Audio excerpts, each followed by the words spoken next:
Your Back Pod Stream is brought to you by Mr. Dirk. From casual wear to suits and formals, Mr. Dirk helps you find the perfect fit with the right look for any occasion. Step up your wardrobe at mrdirk.com.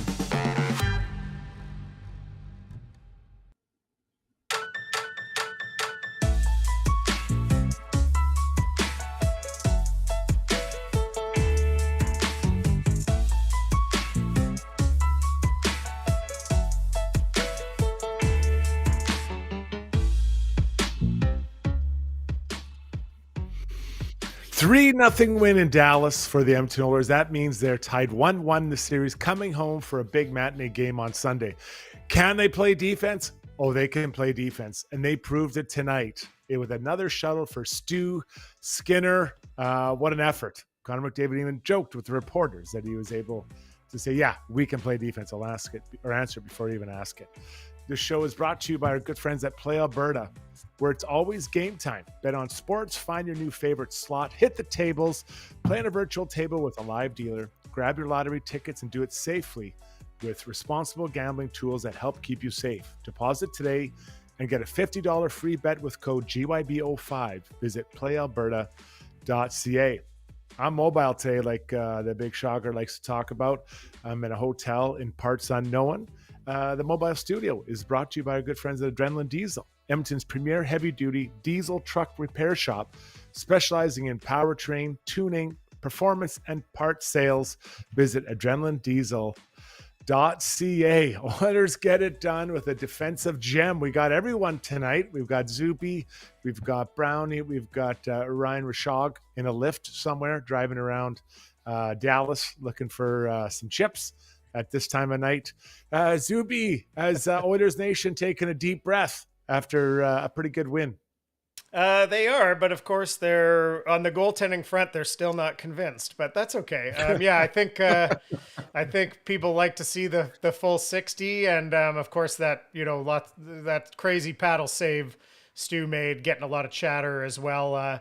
Kind of an interesting little, there was similarities in that play to the goal that went in the other night that we kind of felt like he didn't try hard enough on. He didn't get sucked quite as far out of the net, but interesting kind of little similarity there. I was really glad. It was a great save, and we got some sound on that as well if we want to get to that.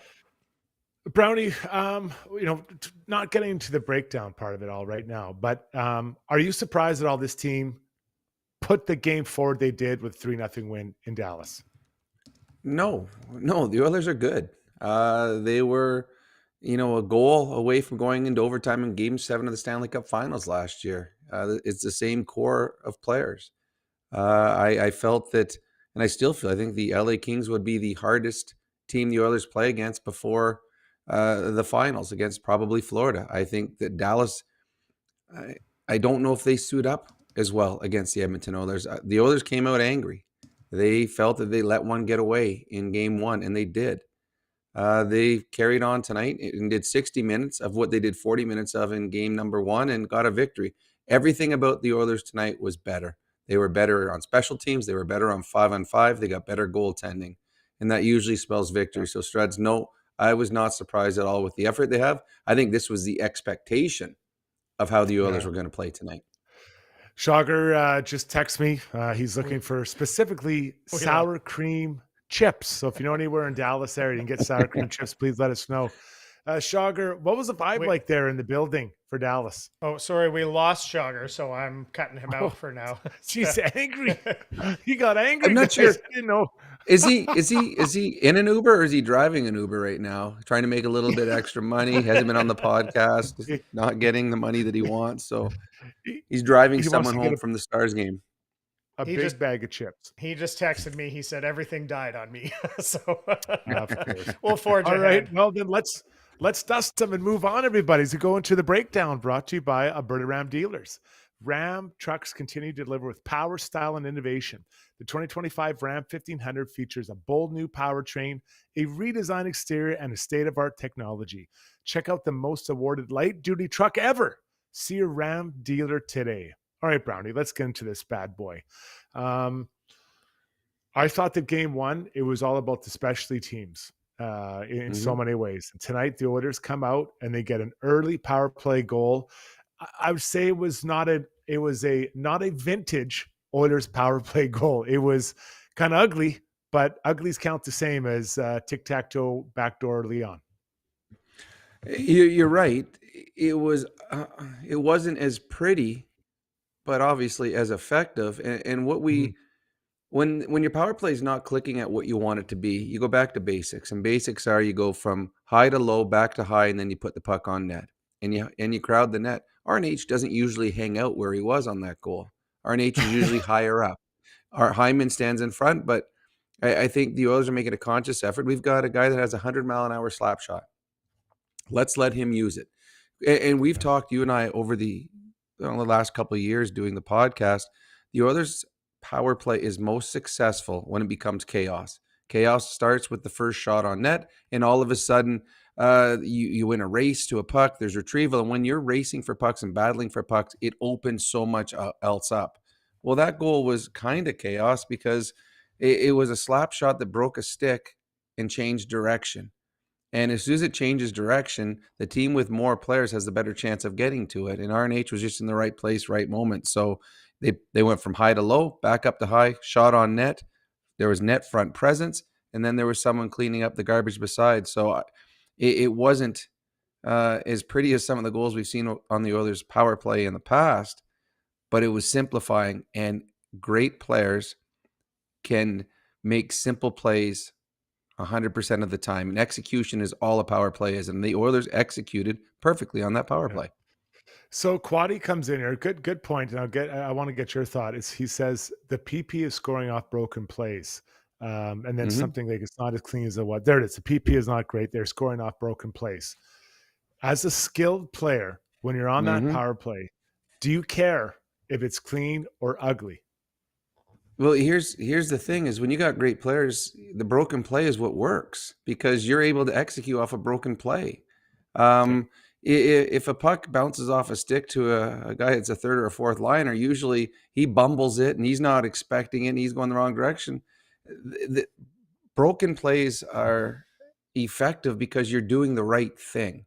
The play that was a broken play game one, Connor was trying to get it to RNH, and it wasn't a clean play to him, but it got to him. And when a play is broken, it usually means the opposition has gotten part of it. But if you don't get it all, you're out of position. Game one, the play Connor was trying to go to RNH. Two players tried stopping the pass through. One of them got a piece of it. But those players stretching for that are now both out of position.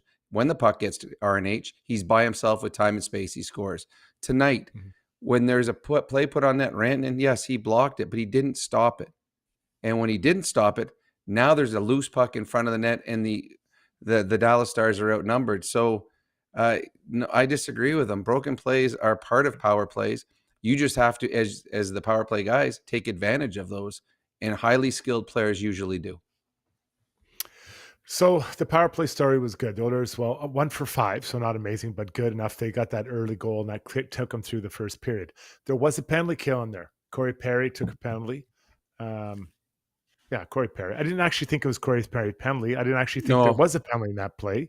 But either way, you go into that penalty kill, and I thought the Oilers are really on their toes today. They never really let Dallas get set up, and I it's hard as a penalty killer because you're like, okay, I got to be calm. I can't be too worried about what's going on out here. I don't want anything bad to happen. But the more you sit back and not attack Brownie, that's when they skilled players pick you apart.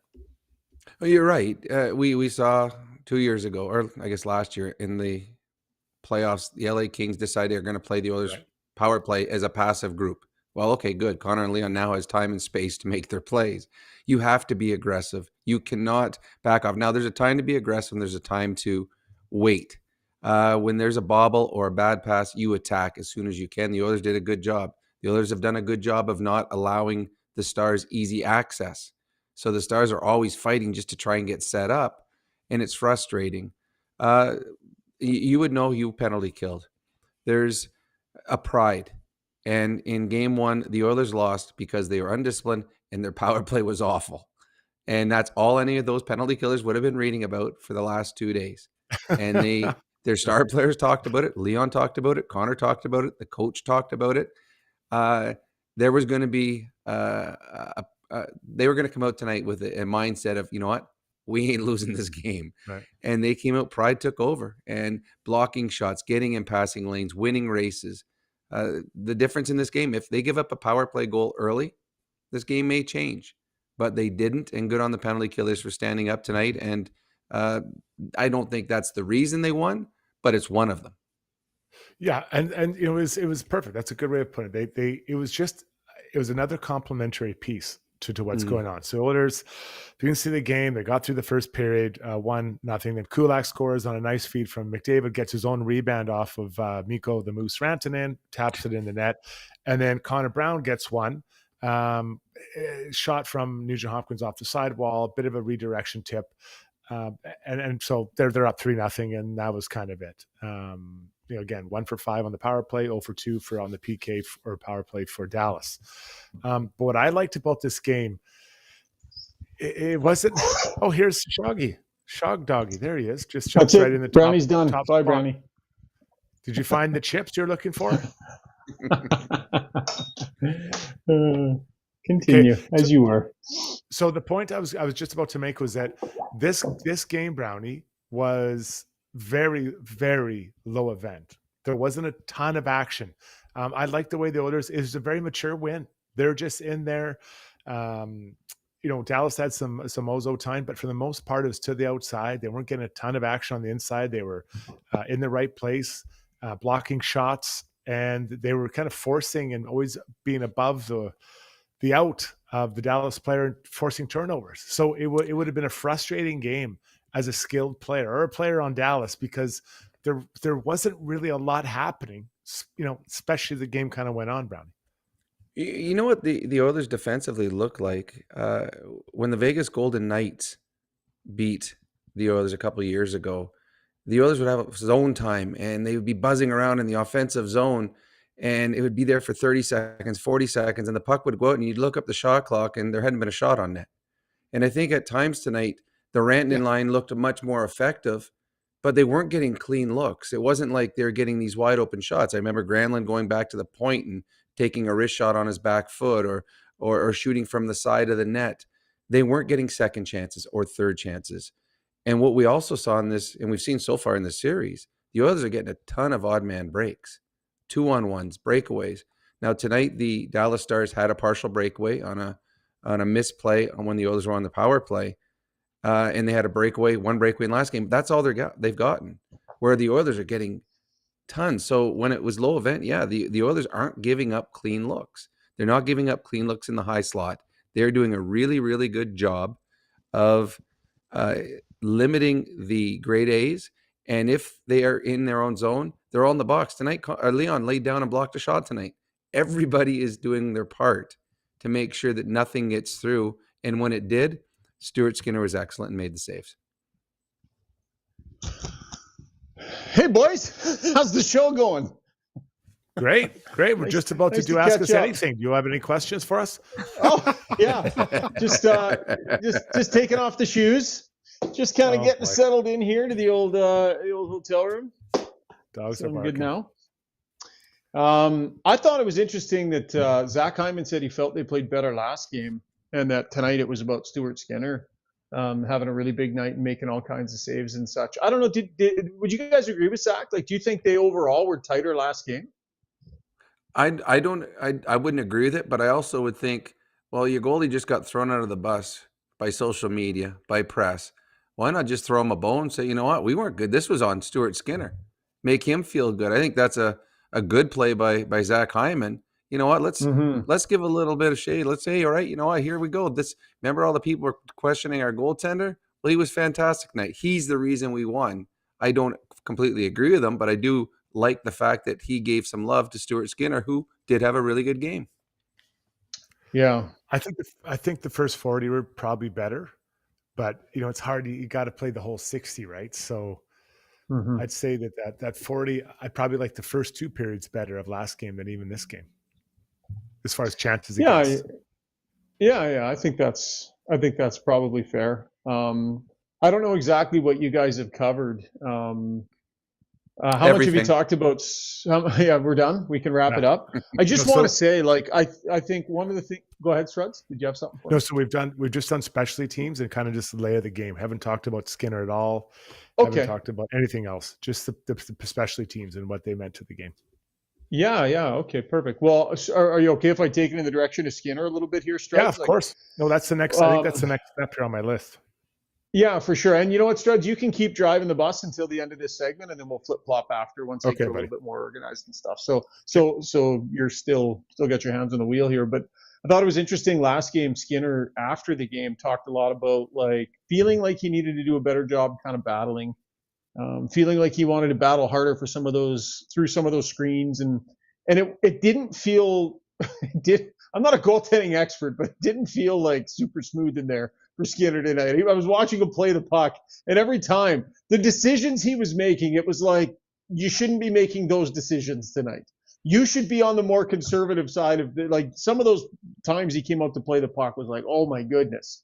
And it felt like he was a little bit all over the place, but he battled. He really battled, and he made some really nice sort of battling style saves. I don't think technically it would be a 5-star night for him. I'll defer to the goaltending experts on that. But I like the way he battled. And he even made a joke at the end of the last scrum after game one. Like, he was upbeat. He actually called me Rishaug again, just sort of as a joke off camera. And everyone laughed. And so I sort of remarked at that. I was like, I'm like, interesting. Like, he's very upbeat and making jokes after game one. So then he talked tonight about how he has to stay centered, Brownie, and just kind of like stay centered no matter what happens. And I don't think his game was perfectly dialed in tonight, but that battle was there. Yeah, and nothing's ever going to be perfect unless your name is Connor or Leon. We all have faults, we all have flaws, but you battle through it. And I think what we saw with Calvin Pickard, and everyone fell in love with him. I mean, he had like an 880 save percentage. I mean, he wasn't knocking it out of the park, but they loved his battle and his compete. And I think that what we saw tonight with Stuart Skinner, I mean, he muffed the one where he's trying to pass it up, and it would have been an open net tap in, but he battled back and just got his stick on it and knocked it away so the guy couldn't make a clean shot in front of the net. So I'll take this Stuart Skinner. It may not be pretty, but it was much more effective. And when you're a guy on the bench, nobody expects perfection, but everybody expects compete. And I think they got that from Stuart Skinner tonight and everybody in their lineup. Boom. Oh, hey-oh. Nice. Huh. You know, just jump in on that, Skinner. I think I had someone reach out through social media and ask me, what does it mean for a goalie to compete? And for me, is you don't stop trying until you stop it and cover the puck or it goes in your net. That's really what you, as a D-man, I don't want you to stop because I'm trying in front of you as hard as I can to prevent it. And so I felt on the third goal, he didn't compete. It's not that he wanted to get scored on. He just wasn't competing enough on that play. And that's what it means to me. Yeah. And I think that's what Skinner wants from himself, and I think it was good. He sort of immediately after the game was able to look in the mirror and say that. Like, I think back to a few games ago, guys, when, after the game, Stuart Skinner was saying it's a goalie's job to give his team a chance to win. And I think I did that. I think it was after when he got back in and lost the first game when he was back. And I mean, I wouldn't say I didn't like that, but it's just like, you lost the game. You needed to make a few more saves. That should be what you hear. And normally Skinner is that guy. And I thought he was a lot more that guy after the last game. And so he comes out and plays a really strong game. I love some of the blocks too. Like, how do you love Trent Frederick blocking that shot late in that game, Struds? Like, that's for Stu. That's for, I mean, it was a little bit of a scrambly mess there in the last 45 seconds, but a few nice blocks and they grind one out for him. Yeah, I mean, I love seeing guys block shots, and it brings energy to your bench. When someone lays down and blocks one, or the Frederick there with like 2 seconds left and you block it, like, guys appreciate it. Because everyone knows, well, not everyone. There are some players that are able to just get out of the way before it hits them, but most guys know how much it can hurt when you make that block, right? And it feels so good. And you're like, yes, boys, and all fired up. So yeah, I think it's an important thing to bring energy to your team, especially on that building. I honestly thought, Shoggun, you were in there. after that second goal, it seemed really quiet, at least through TV. Yep. That big building, really quiet. For sure. And, I think that the crowd here in Dallas, like, it's good crowd. They're loud at the beginning. They yell the word Stars really loud during the Star Spangled Banner. They give the team a nice cheer. It's not even in the same hemisphere. Like, not even in the same hemisphere as what the Oilers play in front of at home. But you were right, Struds. They very much were susceptible to that gut punch. There wasn't a lot of rallying chants after. Often if the Oilers are down a couple of goals at home, Brownie, the fans know the right thing to do and they'll try and wheel their team back in. It's just a little bit different here. And the team shouldn't need that. But definitely for the Oilers to get out to another multi-goal lead and for it to be swinging that way, I definitely think it sucked a lot of life out of the Stars at that point. Well, no, it's funny too, is there were not a whole lot of things for them to get excited about.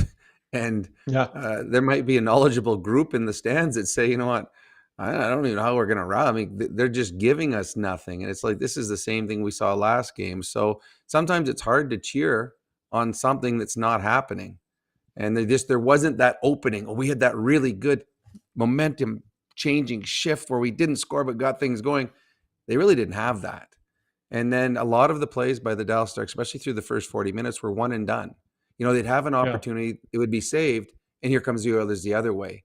It wasn't until, as you said, the last minute. There was a couple times in the third period where the Stars had extended time in the zone. But for the most part, when the game hung in the balance, they would get a chance, but they weren't getting long stretches. And I think when you think of the Dallas Stars, what we saw last year, and they lost the series, but there were parts of the series where they were the better team, it was because their forecheck would be ferocious. And then it would the next shift and the next shift. We've yet to see a continuous, other than the power plays in game 1, third period. We haven't seen a shift turn into 2 shifts, turn into 3 shifts for the Dallas Stars carrying momentum. The Oilers have done a very good job of completely limiting to one chance. All right, we're going the other way. Mm-hmm. Okay, before I take my hands off the wheel and turn it over to Schauger, I want to talk about the Darnell Nurse and Rupe Hintz incident in the third period. They were tied up in front of the net. Rupe kind of gives them a shot, and Darnell slashes them right on the top of the skates. Oh man, that feels good. When you've connected with the right part of the body. When you connect on pad, you know it. When you connect on foot, oh my God. Even now, it brings just chills up my spine, just thinking about when I did that. It's just an Mostly animal. in practice. Just an animal. Well, but it's funny. I don't know about you guys, but I'm on texting groups, and I've got a group of guys, and they're calling him out that he's faking it. That doesn't hurt. It was a love tap. You've never been slashed on the top of a foot. I've played against defensemen like Hatcher, those guys that on the faceoff just before the puck drop, all they do is it's about 3 feet. They just go up, bang, on the top of your foot, and you have to leave the ice. It hurts. Yeah. There's no protection on the top of the skate. It is 1/4 of a quarter of an inch of leather. And when you hit bone, and you're right, Serge, when you hit it. And I'm like, how are you calling out a guy that's being helped off the ice? Yeah. That's painful. And I can understand Pete DeBoer is being upset. That's one of their best players. I hope he plays. I hope he's back. But it didn't look like much. But Struds, that hurts. It does. And you're wrong. It's not just leather. It's leather and lace. Hey-o. Yeah, so you know what? There was an interaction between the two, and Darnell got him pretty good. I didn't think it was 5-worthy either. Nope. To me, a 5, you have to get it up above your shoulder. You got to come down like you're splitting wood at your grandpa's cabin in 1927. Like that's got to be a big, big, big one to make it happen. Here we go. Jogger's going with he wants a 1 minute penalty. He says 1 minute penalty. Howie Meeker's got the rule book. Hold on. So I do actually have the rule book out. And while Struds, you're marveling in how wonderful that feels to try and maim someone's foot like that, and you guys are having a laugh. You guys have been through it, so I guess you've earned that. I am going to throw some cold water on this and say that was an unbelievably not smart penalty to take. You have to be better 100%. Than that. You're a veteran player. The narrative coming into the game was no more dumb sticking penalties. And that was not a disciplined play. Darnell Nurse cannot take that penalty. That was really bad. So let's just say that. And then I'm going to pull out the old rule book here, and this is why the Dallas Stars are frustrated. So Section 8 stick infractions. Got it right here on the iPad for you. Section 61.3, major penalty. A major penalty at the discretion of the referee based on the severity of the contact shall be imposed on a player who slashes an opponent, right? Sounds like it's up to the referee's discretion. When injury occurs, a major penalty must be assessed under this rule. See 61.5. Whenever a major penalty is assessed for slashing, a game misconduct penalty must also be imposed. So, to the letter of the law, when an injury occurs, a major penalty must be assessed under this rule. So, I agree it's a minor penalty, but if you are the Dallas Stars and you see Roope Hintz get help down the tunnel and you then apply this rule, there's going to be some frustration. And I also think it was smart of DeBoer to make a big deal of this, because it takes some of the air out of the room, and it's what we'll be talking about rather than his team losing 5 out of 6 periods at home. What say you, gents, on all of that? I agree. I didn't know the rule that you sent, and when you sent it out earlier, I didn't bother reading it. I knew you would talk about it. But watching disrespect, Brownie. You read my texts. I don't. I mean, when you send the schedule out, I don't read that either. So, it was a penalty. It was not a smart penalty to take. Again, we just saw the Dallas Stars come back in game 1 on the back of a penalty. So not a good one. For those out there that doesn't think it hurts and that Roope Hintz was faking it, an NHL player doesn't leave the middle of a playoff hockey game when you're about to be on a power play,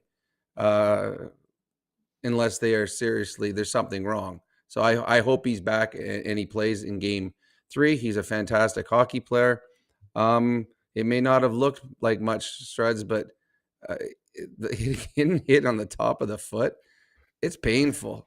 And I can understand. And Pete DeBoer, I'm pretty sure we have. I'm not going to say what he said because I think you guys have it in the sound box. But I agree with the frustration that DeBoer has. I mean, especially if Roope Hintz isn't in the lineup for game 3. As bad as it feels when you get hit on the top of the foot, it feels so much better when you're doing it. So I'm going to challenge you guys on this a bit. It's just a dinosaur. Holy smokes, man. Look at the grin on his face. Did you really think? I agree it wasn't the best penalty, but if Roope Hintz doesn't play the next game, Darren might start singing songs about Darnell Nurse. Like think about some of the dirty plays you've seen in the past from players that have affected outcomes of series. Yeah, but I don't agree with that way of thought, because if that's the case, then next game I'd have Jamie Benn go out there and flying elbow on Connor McDavid, knock him out of the series. We'll take the penalty. I don't agree with that, and I don't agree with players, people that hope that a guy's out and injured. I don't agree with that either. I don't think Darnell Nurse. I don't think what he did was vicious, but he did know it was going to hurt. Oh, he did, and it certainly did. Roope Hintz, yes. So what about like when Mikey Anderson took down Leon Draisaitl, right? If they'd won the series, was that a good play? No, I don't think so. I don't think it's a good play, because I don't agree with that kind of hockey. I don't believe you try to hurt someone on the other team. Okay, I see. Well, that's sweet. Okay, thank you. Have we heard from DeBoer? Have we heard from DeBoer? Do we have it, Zumi? No, we haven't. Yeah, we got it. Yeah. Okay, so by the way, before we get to the sound, Struds, I just have to ask, did we have another problem with the Weiss Johnson jingle tonight before I was on the show? No. We just haven't done any sound yet. No. So there has been no jingle. Oh, okay. Well, okay. So let's play this sound from the Weiss Johnson soundbox. And then, Struds, that's the end of the segment, or we got Relentless Player still? Relentless, yeah. Okay, we're okay. So we'll get her on track here. Struds, you want to do the Weiss Johnson read, and then Zuby, if you can hit the jingle and let it breathe a little, that'd be great. Oh yeah, you got it. The digital soundbox brought to you by Weiss Johnson Heating and Air Conditioning. Weiss Johnson is proud to host their annual golf tournament in support of the Edmonton Down Syndrome Society on June 3rd at the Ranch Golf and Country Club, and they'd love to see you down there. All proceeds directly support the Society's efforts to meet the evolving needs of the Down syndrome community. To purchase your tickets and help build a more inclusive and supportive future for the Down syndrome community, email info@weiss-johnson.com. Hit it. Oh, hit it. Keep it full volume. Full volume for another minute here.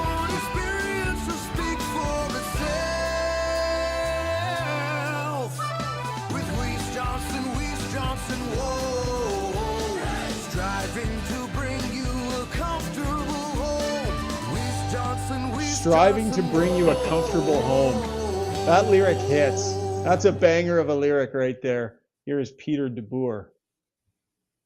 Do you have an update on Rope, and what did you make of that slash? Well, I'll answer your question with a question. Does anyone in this room think if Connor McDavid gets carried off the ice like that it's not a 5-minute major? Oh, that's my answer to your question. Oh, snap. What do you think, boys? Brownie, what do you think? Well, I mean, he's right. I mean, as fans of the Oilers, if that was Connor McDavid that was being carried off, and we're not sure if he's playing in Game 3 or if there's something broken and not playing in the Stanley Cup Finals, we would be screaming. So yeah, Pete DeBoer's one of his best players just left a hockey game, so I would understand his unhappiness going forward. He just lost the game. He just lost one of his better players, and yeah, and what he also is doing is putting that out to the NHL, saying, "Hey, we ain't happy," and hopefully somehow along the way they'll get a call in their favor. That's exactly his dude. He's grandstanding. Come on, like he's thought about that for a while. He's like, if Connor McDavid gets hurt, he can't get up. Like, yeah, it happens. It happens in games. Like I don't know. Rupe was involved in the battle. It wasn't like Darnell just came down and attacked him without this going. He was involved in the altercation. So I just can't. I can't lose much sleep over this one. Actually, I won't at all. If I was an older player, this was two people involved in an altercation. Okay, before we get to Relentless Player Struds, just a little feedback on the jingle. Paulie says, I wonder if the jingle band breaks it out in local bars. Not sure about that. Dallas Scarlett says they absolutely nailed that jingle. It's timeless. Couple other comments here on the jingle. The full jingle, Michael Cook was very happy with that. Ace96 asking for more cowbell in the jingle. So I'll make that suggestion to Dennis over at Weiss Johnson. But the full jingle, someone was actually surprised. They said there's a second verse. I thought that was a good one. They were blown away by the fact that there is a second verse. It's like when you hear the full Cheers theme, you're like, oh my goodness, this is wonderful. Into the second. Yeah. Somebody else said, let the jingle ringle. I thought that was funny too, but I can't find. I like that. I missed who said that. I like it. Struds, you want to do Relentless Player, buddy, and then we'll get to break? How long are we, Zuby? Sure. Are we way over time? 30 minutes. About an hour and 10 minutes. No, 33. Oh, boy. Okay. Let's get her going. Okay, let's get to the Relentless Player, brought to you by UCAN Youth Services, an Edmonton charity relentless in helping youth age 16 to 24 get out of harm's way and get employment.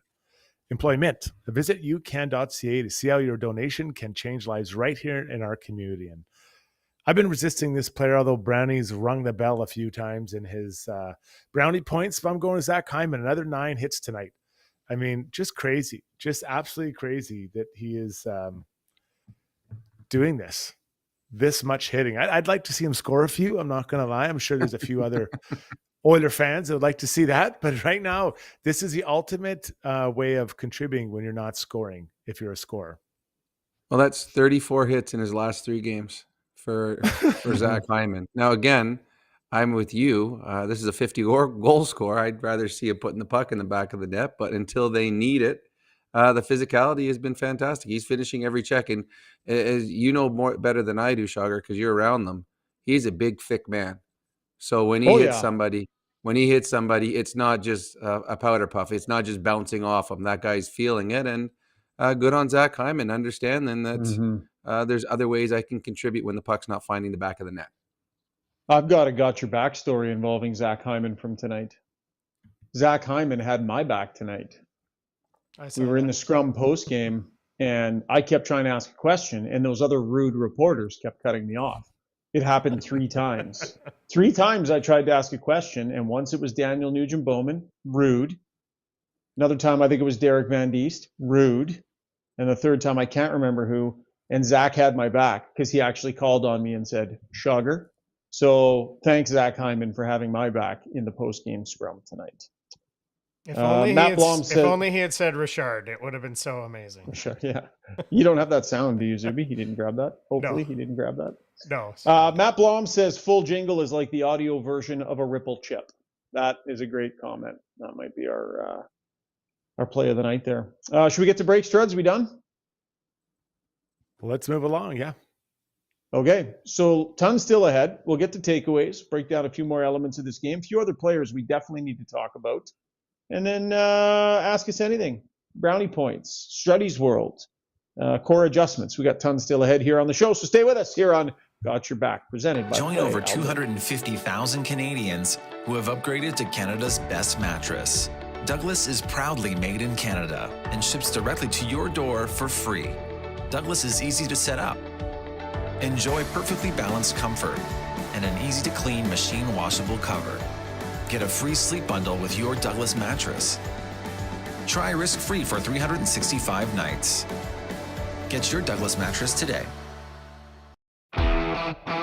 Specializing in heavy-duty commercial truck powertrain repair, performance, tuning, and part sales, Adrenaline Diesel's professional team is ready to assist you with all of your needs, from the simplest oil changes to engine conversions, overhauls, and engine modifications. Featuring an all-new online parts store and machine shop to manufacture, replicate, or repair parts, visit adrenalinediesel.ca.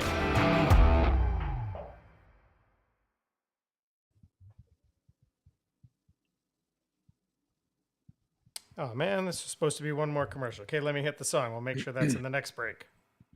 Let's hit.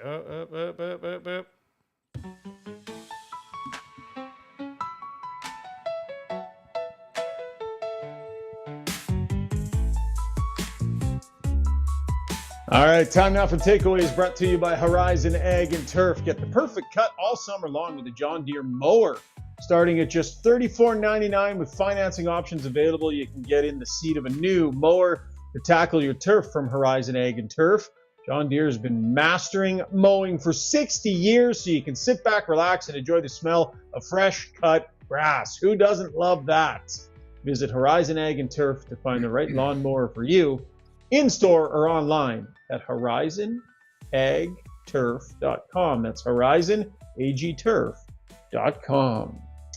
On the list of other players who we probably don't spend enough time talking about, who we should, I feel like Troy Stecher needs to be fairly high up on that list. I think Troy Stecher, who did not play in the playoffs last year, I think has come in, Brownie, and just done a really nice job of like staying within himself, grinding hard, not letting his size be an issue.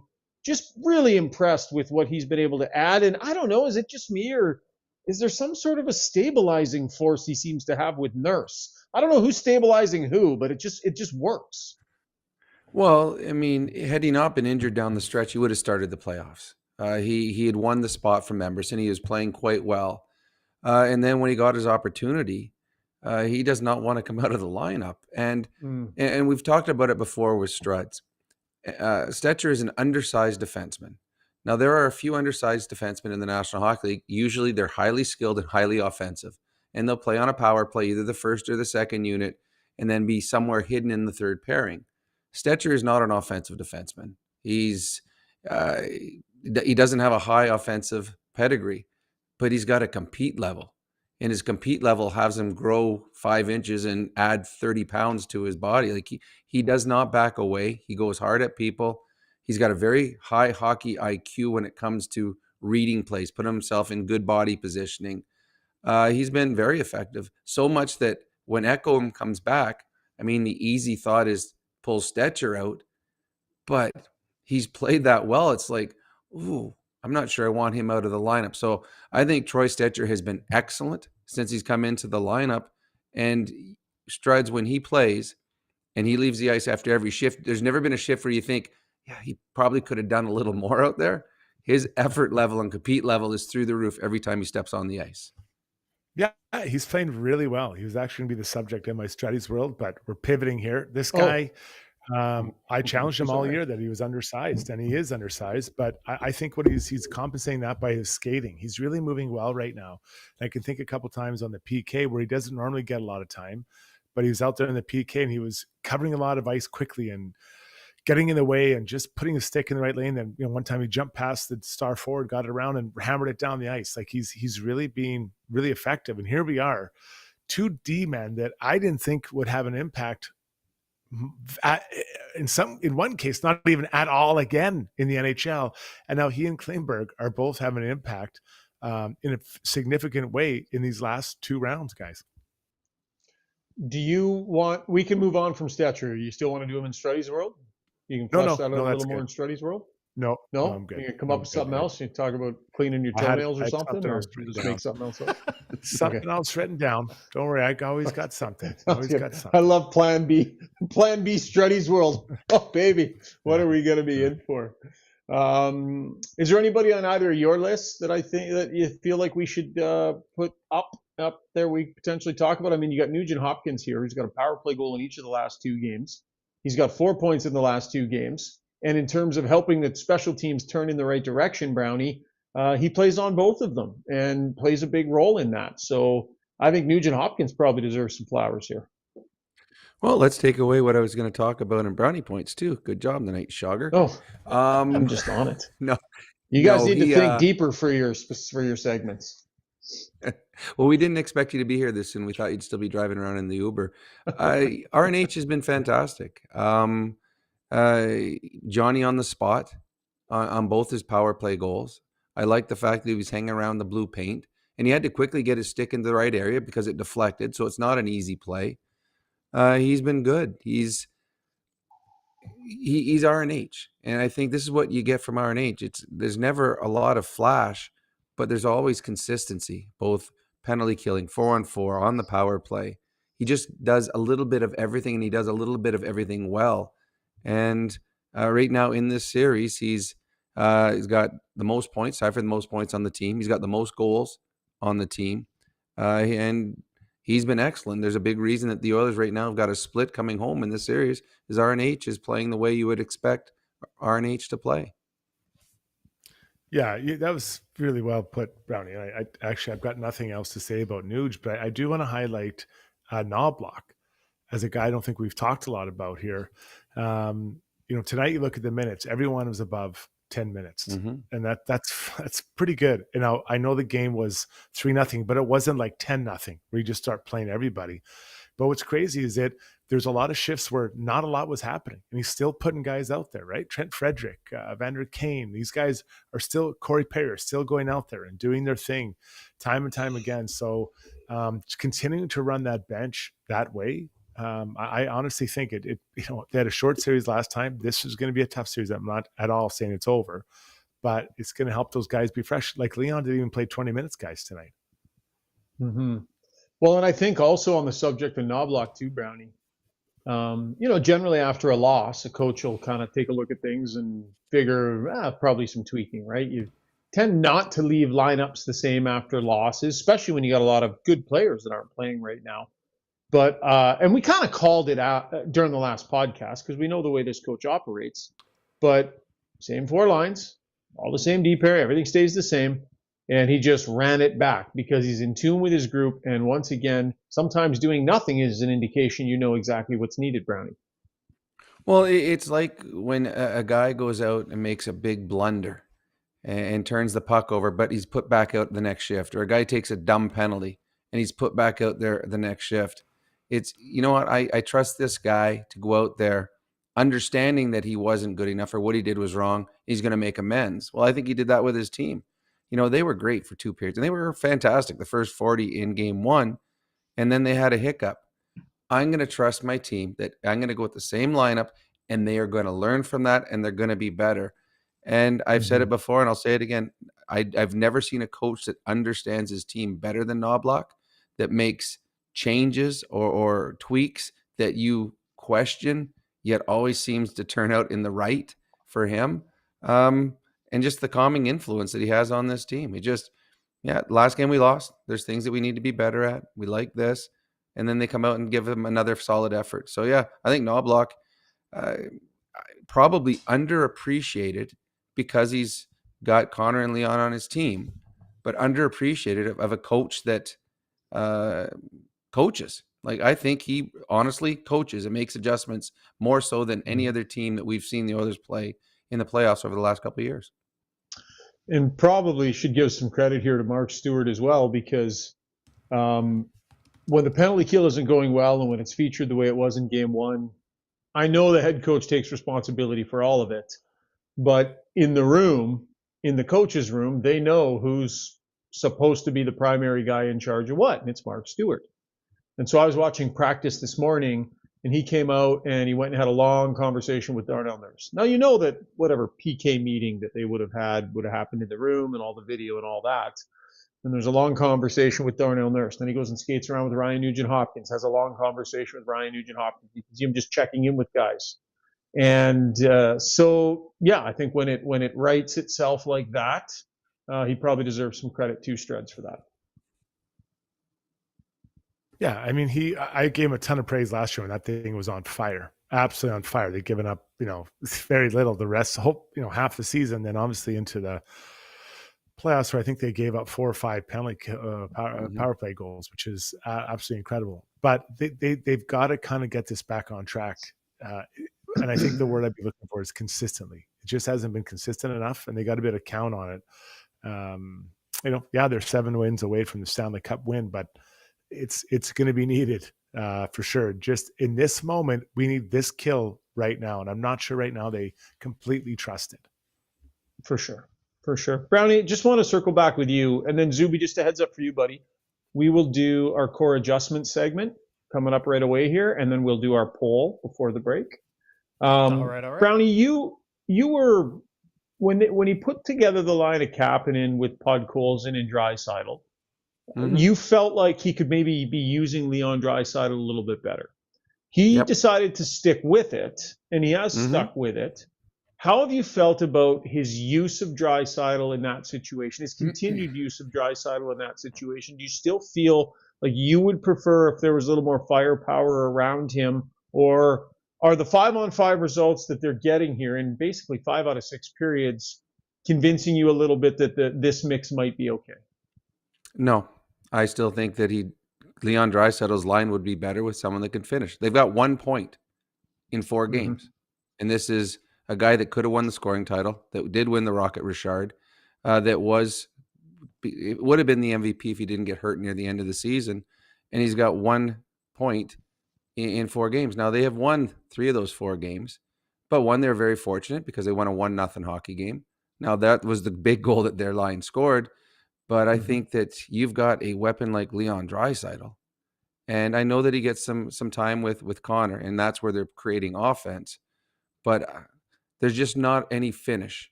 And we saw that tonight. Podkolzin had an opportunity and couldn't get a shot off. Almost went in by accident. Captain had a wide open net, couldn't get it. Leon has played really, really well and hasn't had the production because the players he's playing with aren't second-line players. They aren't. And actually, shouldn't even say second-line players because Leon's a first line. Any team in the league other than here, Leon's your first line. So Podkolzin and Captain aren't first-line players. Now, maybe Knobloch wants a different look, but to me, I think you have a superstar that is being handcuffed because he's not being put in a position with offensive players. I'm saying all that. They're 3-1 with the lines like that, so Knobloch knows more than me. Brownie or Struds, where do you come out? I think there's have a conversation with Leon, and I think Leon's like, whatever you think it takes for us to win. I think he's at the point he's just, if this is what you think is best, let's do it, right? Like I think that we just want to win. So I agree with everything Brownie said, but can't really argue with the results of the team, right? That's the hard part. And it's funny because tonight even they were still putting Mikko Rantanen's line up against Leon sometimes. They did have him against McDavid quite a bit, but I just don't get that. I don't understand why they do that. Like I would not put Mikko's line up against them. That line is big and strong. That's not where I'd have him up against. Yeah, and I've been on the binoculars a lot, watching after line changes, just looking for signs of frustration, because I think, Brownie, maybe sometimes during the regular season, if you were to let something like this ride for too long, where at even strength he wasn't getting enough quality looks, you might get a little bit of a frustrated Draisaitl, which is understandable, right? He wants to rock and roll. I've been watching for it. Haven't really seen it. Like, he has been on the right side of it. He's been on the right side of the body language. He's been on the right side of the defensive game. Very vocal on the bench, looking at iPads with the guys after the shifts. Multiple times tonight, he walked down to the defensive end of the bench and had long conversations with Klingberg, with Wallman. He's very, very engaged right now, and I don't sense frustration. So, and maybe that's something that Knobloch looks for as well, right? And as long as if Knobloch feels like it's accomplishing what he wants, and he doesn't sense frustration from Leon, maybe that's part of why he's willing to let it breathe. But it'll be interesting to see, Brownie, how long he lets it go for if the production at even strength, doesn't pick up to more Draisaitl-like levels. But so far, it's been pretty good for them. Okay, that was Takeaways, brought to you by Horizon Ag and Turf. I want to get to our core adjustments segment, and can maybe even think a little bit from the perspective of the Dallas Stars here too, gentlemen, and what you think Pete DeBoer might consider doing, or what some options might be for him. If you're a small to medium-sized business, HSE Core has your back when it comes to health and safety compliance. From creating and managing a tailored health and safety program meeting all legislation and core requirements, HSE Core supports client operations every step of the way. Visit www.hsecor.com. Hey, Let's maybe start there. Sugar, just before we start this, I think it probably is worth noting there's a bunch of reports, but there is one, at least from Dallas media, Adam Rosso from WHBF, Quad Cities, saying that that Rupe Hintz left the building in a walking boot. So if that is an adjustment that... I don't think that's shocking, though. The guy left the game, couldn't put any pressure on his foot. Like, that's why I was shocked when people were saying things in a negative way towards but I mean, Hintz. Getting a deep bone bruise on the top of your foot, or if he catches that sort of knob on the top of your foot or the kink of your ankle, that's one thing. But Struddy, like, what is walking boot reportedly, quote unquote, reportedly, what does that tell you? Look at the smile on your face. You're a heathen. You're just a gladiator heathen. I'm not. It's just they were in a battle. Like, this wasn't really a battle. Wasn't really a battle. Competing. They were locked. They had locked horns like two rams on a lonely mountain pass. It was not a battle. It was not. They were battling. They were in a battle. And so, was it dirty? Yeah, but they were in a battle. So I don't know. I should probably just remove myself from this, because I can't stop laughing. Like, it is kind of funny. Now, I guess the question is, do you think there's a chance he gets suspended, guys? No, I don't think he'll be suspended. I don't think it was vicious. Although I will say, didn't Tanev leave in a walking boot at some point last year in the series and then came back and played? Wasn't that last year against the Oilers? So, I mean, that doesn't mean he's no longer in the series. But, I mean, I would be, if he's out of the series, that seriously hurts the Dallas Stars big time. He is a fantastic hockey player, two-way hockey player.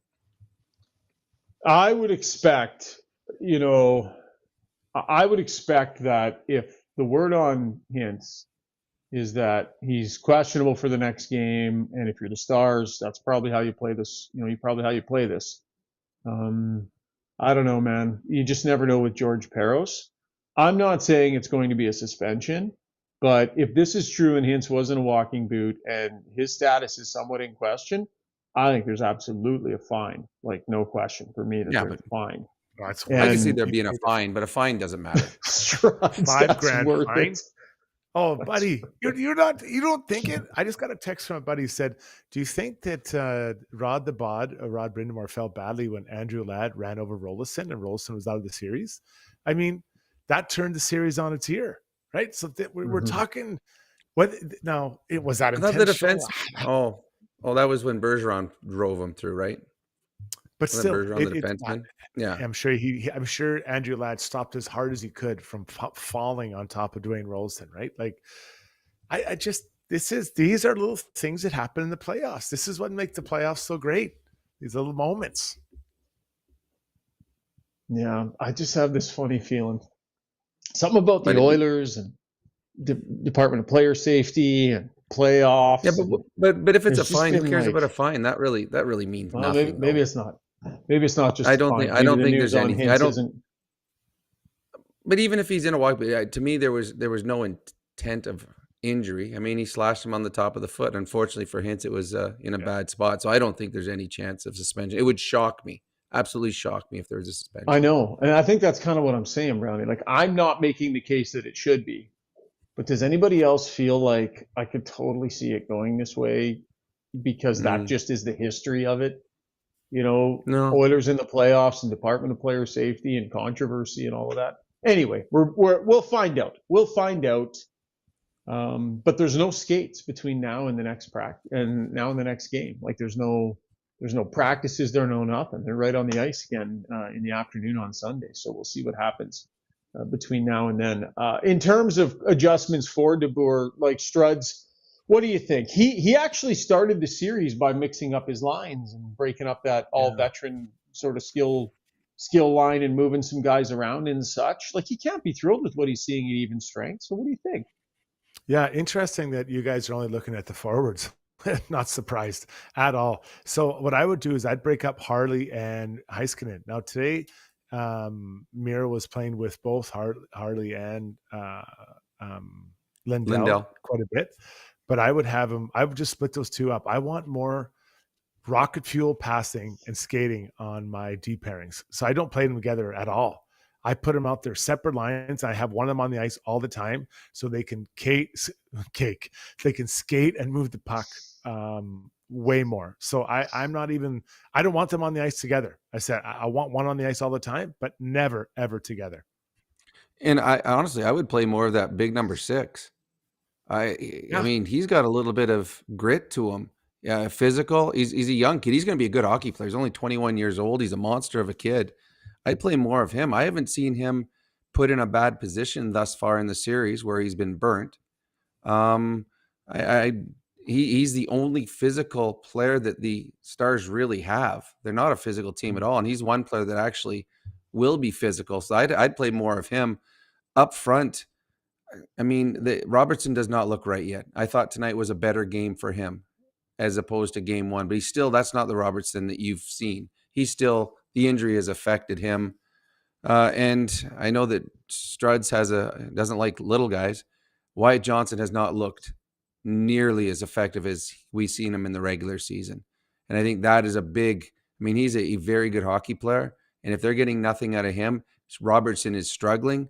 Right now, I think Peter DeBoer is trying to find anything that he can look for to create something 5-on-5 because they've been getting pushed around in the defensive zone, or in their offensive zone. They're just not creating any second or third chances at all. Nate the Builder says Nurse is doing precisely the things we need him to do. Arthur says, I heard Hintz was given his last rites. I could have heard wrong. Hang on, if you're gonna go there was one that I really liked from earlier. Oh shoot, I might. All right, be able to Zuby, find go it. ahead. Okay, I'll throw it in if I find it. When you see it? Okay, sounds good. That was Core Adjustments, by the way, brought to you by HSE Core Services. Here it is. I can't see it. You read it, Zuby. Dallas coach says Hintz may need to have his leg amputated, but he will still be a game time decision. That was from Peter Lavalley. Very wound. funny. Just a flesh wound. Okay, that was Core Adjustments brought to you by HSE Core Services. Zuby, why don't you hop in and let's get our poll done, brought to you by DeBoer's Golf Shop and Fitting Center. Someone asked us if Pete DeBoer's comments were brought to you by DeBoer's. No connection there. No sponsorship connection between the two. DeBoer's Golf Shop and Fitting Center says that golf season is here, so why not some new grips, a new driver? Why not a whole new set? They have got you covered. Locally owned and operated, DeBoer's Golf has been in business for over 25 years. They're ready to help you play better golf. Visit them on the corner of 53rd Ave and 99th Street or at DeBoersGolf.com. Zuby, what'd you put up for a poll today, my friend? Okay, so this is doubling back to the Stecher talk, and a number of people asking had asked previously on the stream, and we'll put it back to the stream. When Ekholm is ready to go, who would you take out? So the options, we had Stecher, we had Klingberg. I put one of the other 4D, very unlikely, but thought we'd lump them all together. And the fourth choice is take out a forward and go 11-7. Oh, interesting. Okay, very good. I think the obvious one is going to be Stecher. Klingberg is playing some pretty good minutes. How about he and Wallman as a pairing? Who had that on their bingo card when they brought those two in, Struds? Yeah, and I was interested. I was listening to comments from Klingberg the other day saying he always felt he plays best with other guys that really are smart and move the puck quickly. And I'd never really thought about it like that, because he even said, most people think I need a big defensive defenseman, but I like playing with someone who's smart and moves the puck, and that's what Wallman is, right? He does zip that puck around. Well, the one thing about them too, they're no big mistakes, and I think that's when Wallman first came. He was high event, both offensively and defensively. We're not seeing that at all. So, they've settled in quite nicely. The Oilers' defensive core has looked very, very sound, other than a little blip in the third period of last game. When you think back to how this looked at the end of the regular season, it was like, oh man, Wallman wasn't getting around very good. Looked like he had a groin issue. Klingberg had barely surfaced in the last 6 weeks. It was like injury piled on top of injury. And then all of a sudden, just wha-bam, after the first couple of LA games. Oh, the entire second pairing just materializing right in front of our eyes. All right, that's the DeBoer's Golf Shop and Fitting Center YouTube poll. We will reveal the results of said poll right before our Ask Us Anything segments. Okay, lots ahead here on Got Your Back. We got brownie points coming up next. Struddy's World as well. Might be an interesting one from Struddy. He's making it up on the fly tonight. We took his Struddy's World earlier in the show, so he's having to pull one right off the top of that big, beautiful dome of his. So stay with us. That's coming up here on Got Your Back.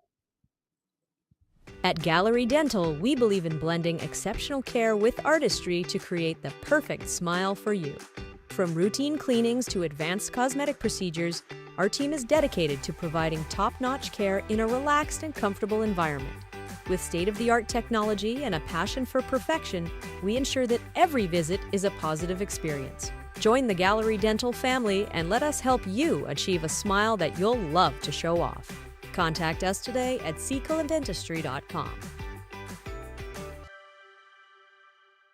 So at Timberhouse, our guiding philosophy is naturally inspired living. We believe that through design, we can solve problems and enhance people's lives. We follow biophilic design principles in all of our builds to incorporate natural materials, natural light, to enhance all the spaces in a home. When you have your space perfectly reflect who you are and what you value, and it's made well, we think that that just leads to better living.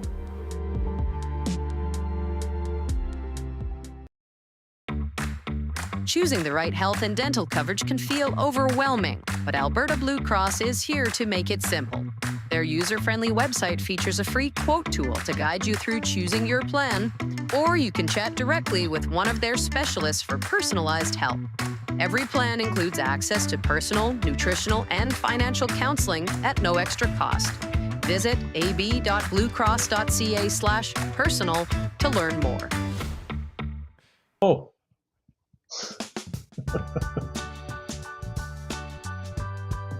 We could do a whole segment of sound.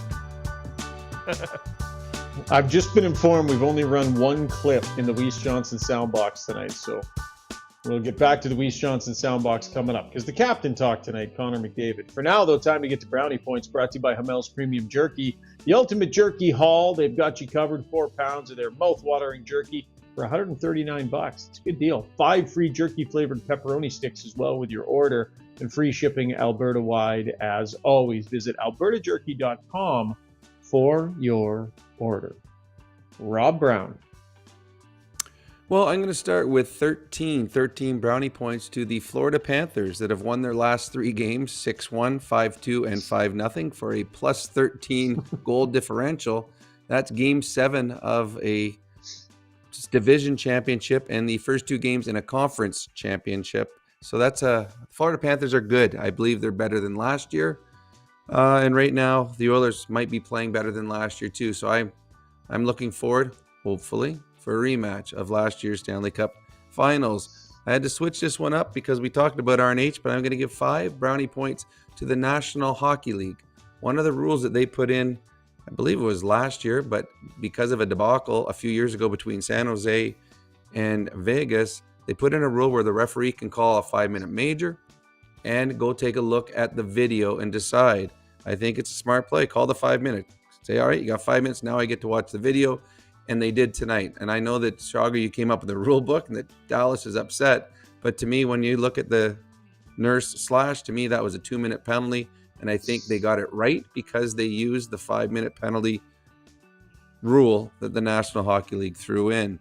I've got minus two brownie points to Edmonton Oilers' Troy Stecher, who not once but twice used some colorful language between periods when talking to Bob Stauffer on my radio show, Chad. Not often are Jack and Bob caught off guard, but Troy Stecher shocked even the most seasoned veteran announcers. He used a word that started with S, and he used a word that started with F. And it was quite funny between periods of tonight's Brownie, hockey the game. F word, I think, was he not professing his love for Stoff? He did. When he dropped He the said, F-bomb? That's the amazing part. I flippin' love you. I think it was something along that line. And Man, it was, I'm but doing it my wasn't interviews flippin'. wrong. I think Yeah. Jack said something along the lines of, "Okay, Troy, you know what? Love the interview. It was great, everything about it, but I cannot allow you to continue to throw love to Bob." Oh, I effing, and I'm like, love Stoff. Yeah. yeah. So it was funny. it was quite funny on our 880 Ched show tonight. I got 100 brownie points to the Oilers penalty killing after getting lit up for 3 goals in game 1. They shut down the Oilers power play on both chances tonight, including a big one in the third period that could have allowed the Dallas Stars to get back into it. The Oilers were better disciplined and got great goaltending. Both reasons the Oilers PK was good tonight. And final, the last one, I have 23 brownie points to Oilers netminder Stuart Skinner, who was outstanding in this game and had the save of the playoffs off the stick of number 23, S.L. Lindell. That's one that they're going to, you could make that one into a poster and put it up in your house. That was fantastic. And for those keeping score at home, Skinner has now got a shutout in 3 of his last 4 games. Yes, the goalie that nobody wants has a shutout in 3 of his last 4 games. And Shogger, those are tonight's brownie points. What a great episode of Brownie Points. Thorough, funny, entertaining. Great segment brought to you by Hamel's Premium Jerky. We have not run enough sound on the show tonight. Let's go back to the Weiss Johnson soundbox. The captain talk tonight, Connor McDavid. Oh, by the way, Struds, you talked a little bit about the tournament that Weiss Johnson has coming up, and just want to give it another quick shout out. They actually have some spots left, and it's a ton of fun. We're going to try and be there if we can. Kind of depends on how the schedule ends up going with the playoffs and such, whether or not I'm going to be able to make it. But every year it's a great event, and it is also for a great cause, right? For the Down Syndrome Society. And here's a look at some events from past years. They always have a ton of fun, and it's a great time. So definitely encourage you to reach out. info@weiss-johnson.com is the email address. That's info@weiss-johnson.com. Tons of fun out at the golf tournament. Let's hear from the captain, shall we, in the Weiss Johnson soundbox. Yeah, we feel good, you win game 1, you lose game 2, you feel maybe a little bit wonky. You lose game 1, you win game 2, you feel pretty good. So obviously we feel pretty good about where we're at. As you said, 5 pretty good periods. We came for a split, we got a split. Got to go back it up at home. Stu said that the other night he felt like he needed to maybe battle a bit harder through a few of the screens and such. Tonight, watching him in there, did it feel like he was battling in that way? I think as players you don't get an appreciation for how hard the goalie battles. We got our own thing to worry about. We trust he's going to do his job back there and battle and try to see the puck and make every save he can, and he did that tonight. He made every save. Obviously that's a good night for a goalie. And winning the special teams battle here, Connor, too. Like you grabbed the power play goal, killed goals, big swing. Yeah, big kill there in the third. Big kill in the first as well. Their power play's been really good at home. Obviously a little bit,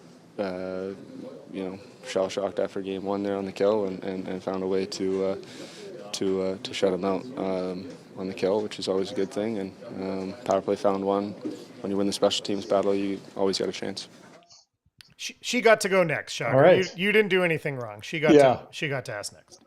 I steamrolled the very polite and lovely Donna Spencer in that scrum right there. Sound brought to you by Weiss Johnson. Okay, let's play the cartoon because it's time for Struddy's World. When you make a mistake, heads should roll. It's not right. And I'm here. Someone has to put their foot down. Now that I say it out loud, it does sound a little crazy. Gotta look good.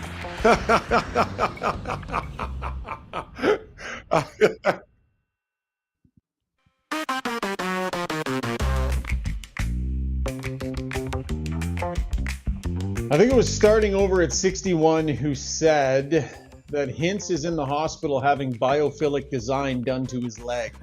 Yes. No. Timberhouse, they own the biophilic design principles and such, does Timberhouse. And Struddy's World is brought to you by Timberhouse. If you're tired of those dull cookie-cutter houses, they are looking to shake things up. Their designs harness the power of natural light to brighten your days and lift your spirits. I think that's the biophilic design part. Because life is too short for ordinary houses and dull living. Let them build you a place where laughter and good times are absolutely part of the blueprint. Visit timberhouse.ca. Struddy, what are you literally making up on the spot right now? No, I come prepared, right? So I'm ready to go. There was a breakaway there towards the end of the game where Wyatt Johnson got sprung and he went down there. And this guy, keep in mind, his last 8 games has 1 goal and is -6 in his last 8 games. This is a really talented young player, really talented. He goes forehand, tries to go back and doesn't get around him. The ironic part is that, he's not super confident in his game. And I think that Skinner's trying to find his confidence, and he showed that he just fouled him and made the save on the play. And I'll defer to Brownie on this one a little bit, but I think Wyatt Johnson is, how can I word this properly? He's a more talented player than he showed on that play. That looked like a guy who is further down the lineup in a hurry to make a move. Instead of kind of taking his time, setting it up, taking a shot, or whatever the case may be, putting Stuart Skinner on rollerblades. So Stu made a nice save, but I think that you can tell Wyatt has no confidence in his game right now. Stats aren't playing out well. Like I said, 1 goal in the last 8 games. He probably hasn't done that since he played. So Brownie, you can take it from there, but it's crazy to see a talented player like that on a breakaway not get a better option off in that moment. It's funny that you say that, because when I watch, I go, well, that wasn't much of a move. Because I'm thinking, I don't even know if this gets the Dallas Stars back in the hockey game, but it certainly would build confidence for a young player who's a very good hockey player. He is a talented player, but and I brought it up earlier in this podcast, he looks like a shell of himself out there. He's a guy that he's undersized, but he doesn't play it. And he's always in the hard areas, and he fights for space in front of the net. But the breakaway he had, there wasn't a move. He came and just went to his backhand and tried to score. Like there was no fake. There was no, open the blade a little bit to try and freeze the goaltender. He just, as you said, it looked like someone that plays on your 3rd or 4th line that is shocked that he's got a breakaway, never had one before, and he's just hoping to score. And I think that was the biggest thing. He wasn't.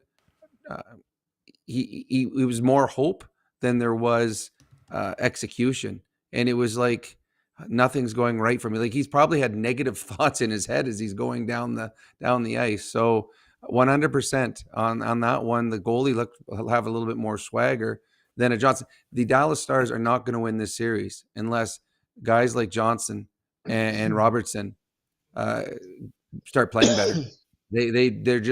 They don't have enough superstars in their lineup. Rantanen has been okay, but they need other guys to score, and those are 2 big parts of their team. But Stars, that's funny you said that. As I'm watching, I'm like, I haven't seen him with breakaways, but I really was expecting a lot more than the move that he got. And I'm like, that wasn't really much. So yeah, good point on that. Quicker hands. Would you add Thomas Harley to the list of high-end Dallas Stars players that probably have a little bit more here? Like we saw him get exploited by McDavid last game. I thought there were multiple giveaways tonight and some tougher looks. I expect a lot from him, man. We watched that guy when he stepped in at the Four Nations, and it was really something. So, I'm just taking a look here. He was even tonight. played 1941. I just think he's been exposed a couple of times in ways he doesn't normally get exposed. Well, I don't know. What do you think, Struds? Brownie, am I out to lunch? No, you know what? Like there was a play today. It's funny. We're all bringing up these guys. I think it was on the power play where the puck came to him, and I thought it was a pass you could handle, and it just went over Stech and out of the blue line. Now he went back and picked it up. Actually, I think it was maybe 4-on-4. Maybe it was 4-on-4.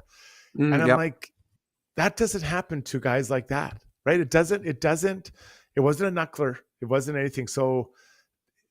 I can't speak to some of the other points, but that is one that I'm like, this guy, these level of players don't do that. So I mean, as for getting exposed, you got exposed by Connor McDavid. Everyone gets exposed by Connor McDavid. So to me, that's a free pass. But the one that Strud said too, because they had something going on that one, like they had extended time on that 4-on-4, and it was like, okay, wait a second, this is supposed to be the Oilers' time, and it came back to them, and they had the Oilers running around and tired. And yeah, you're right. Just when it's like, okay, wait a second, what? And it just done. It just wasted that. All that good stuff that they had just done in the offensive zone was gone. So I would expect a little more offensively from him, and I would just sweep the McDavid, making him look silly under the carpet, because Connor does that to everybody. One other thought, because we haven't brought this up yet. Did you guys see Darnell Nurse just dummy Rantanen along the boards in the defensive zone? Did the broadcast show it? It was a little bit behind the play. Nope. You could hear it, but you didn't see it. He absolutely buried him. So he finished him on the wall, and then he gave him one of those ones where he slammed him down, and Rantanen was mad. Rantanen came back at him, and then they were jawing, but I thought it was a really, really good, aggressive, solid play from Darnell Nurse early on in that game against their big guy. So that just popped into my head. Wanted to make mention of it. Nothing to do with an otherwise fantastic and focused Struddy's World Tonight. Brought to you by Timber Haas Developments and their biophilic design principles. Okay, Brownie, I think you're set free, buddy. I think you're good to go. Good. I've got a road hockey tournament I'm running tomorrow. We have 800 kids at it. I have 165 games tomorrow. Yeah, it's tomorrow, all day tomorrow and Sunday. So I'm going to go get some rest. I got a lot of kids to look after tomorrow. So, right on, pal. Good night, everybody. Nice job tonight. Yeah, we'll talk to you Sunday. Oh, wow. That was a quick exit there. He gone. Yeah. Oh, you're muted there, Struds. He is gone. That was quick. Okay. That was quickie. When we come back, we'll take a lap around the National Hockey League, talk about some other storylines that were going on. Don't know if you heard or not, Keith Pelly talked to the media today, so that was that sucked up a lot of oxygen out of Eastern Canada there. I got a lot of play today, so I'm not sure. Maybe we'll go there, Struds, and ask us anything as well. So get your comments into Zuby, and we'll have a great Ask Us Anything segment tonight. You got it dialed in to Got Your Back, presented by PlayAlberta.ca. Stick around. If you're considering a vinyl fence, don't be fooled by cheap marketplace imitations. Get top quality vinyl fence from a trusted company with 20 years in the industry. With locations in Calgary and Edmonton, check out dlrvinylproducts.ca. Ready to go all in this season? Mr. Dirk's got you covered with express on-site tailoring, a wide selection of craftsman-made suits, sport coats, and casual staples for every occasion. Score big with Mr. Dirk. We've always got your back. Visit us off White Ave, south of 102nd Street, or browse online at mrdirk.com.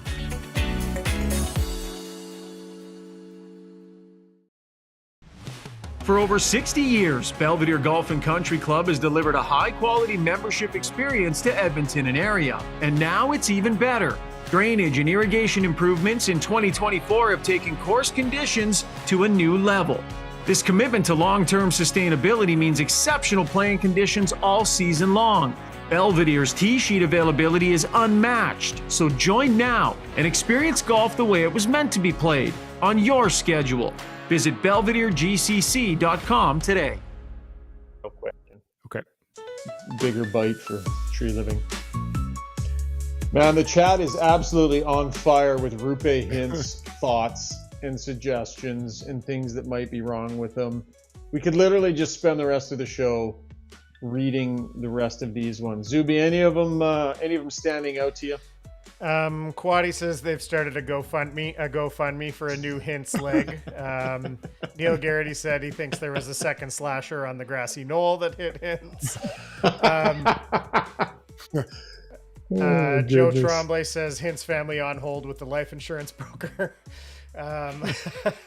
Very creative. Of course, we don't want anybody to be hurt. I hope he's fine and stays in the series. But chat, very creative and funny on the chat. How about the fact that there's still well over 1,000 people on the chat with us tonight? So we love you. Thank you so much for hanging around with us. And we'll get to you in Ask Us Anything. For now, though, let's take a couple laps brought to you by Acon. So if you're a skilled tradesperson or construction professional and you're looking for work, now is the time. Fire your resume at them, trades@acon.com. That is trades@acon.com, building some of the largest multi-year industrial projects in Western Canada, and you can be part of it. They're looking for skilled tradespeople and construction professionals. Again, the email address for your resume, trades@acon.com. Struds, a monster press conference today where Keith Pelly announced to the world not going to be replacing Brendan Shanahan. So no highfalutin president at the top. No organization loves press conferences more than the Toronto Maple Leafs, and they do them as well as any team that doesn't win playoff series. It's true. They're amazing. So Keith Pelly came in, and he made it clear there'll be nobody replacing Brendan Shanahan. It sounds like obviously he'll be, getting more direct. Not that he needs to ask for access, but there'll be Trey Living and Craig Berube. Sounds like he'll also have more input on players and what that looks like, which I think it's important for a coach to have a role in that. I'm not sure how much you want to have.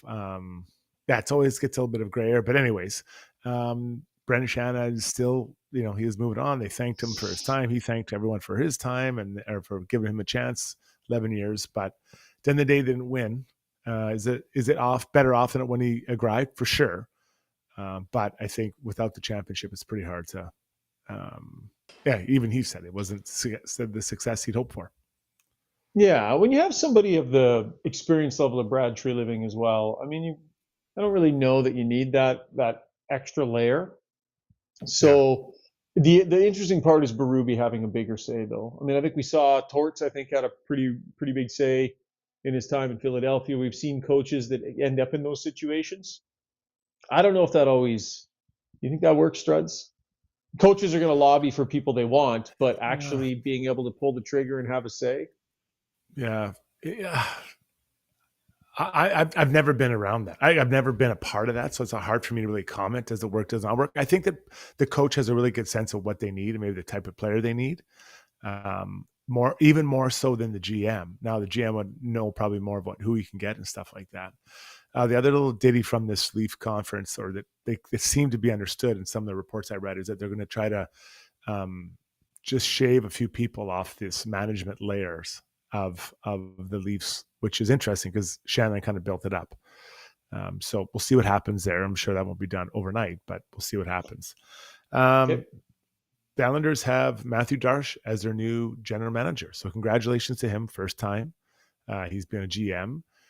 Again, I find it interesting if they are going to hire a president that they hire the GM before the president. I can never understand the order of these things. I guess the coach was named, fired the GM and president, brought in a new GM and could bring in a new president. Like I cannot, for my mind, understand what the hell is going on. But I guess people have their own way of doing these things. Yeah, that is odd. It's just, it feels upside down and backwards. So you're going to bring in a president who doesn't get to decide on the general manager. And yeah, it just feels like nothing goes smoothly and simply and to plan, like what conventional wisdom would be. Things are always done in disjointed fashion out there. That's why it's been pretty mediocre for quite some time, I would say. 100%. Yeah, I don't understand it. If you're truly going to bring in a president, hire him, figure out the GM next, and move on. And lastly, I want to congratulate the Minnesota Tigers. They won their first game today against Rimouski, I believe. And we shall cheer for the Tigers because they haven't won. Sorry, not them. The Western Hockey League hasn't won since 2014. So we're over 10 years here without a Memorial Cup championship. So let's hope they can get her done out there in the East. Next up for the Medicine Hat Tigers, 7 o'clock Eastern time on the 26th. They will take on Moncton, and then they play London, and then they move on through to the playoff rounds and such. So, yep, giddy up Medicine Hat Tigers over at the Old Memorial Cup. You have 3 Struds? You win 3 MEMs? Is it 3 and 4 years? No, just 2. I only played 2 as a junior, so I could only get 2. Right. I guess I could have got a 3rd if I'd stayed. No, just kidding. But yeah, it was a great experience. Great experience. Yeah, for sure. Okay, that was Ask Us Anything, brought to you by our good friends over at Acon. Zuby, what should we do here, buddy? You want to wrap up the stream right now? Sure. That was taking a lap. Wrap up the... By the by. Oh, what did I say? You said Ask Us Anything. Oh, okay. I'm getting a little punchy. I'm tired. Honestly, I'm tired. I'm hanging on by threads here, so maybe I'll just let you two do the rest of the poll. show. Are we doing something for scoreboard too? Yeah, for sure. We can dig in a little bit on the Florida Carolina series and what we saw there. So yeah, let's maybe get to that.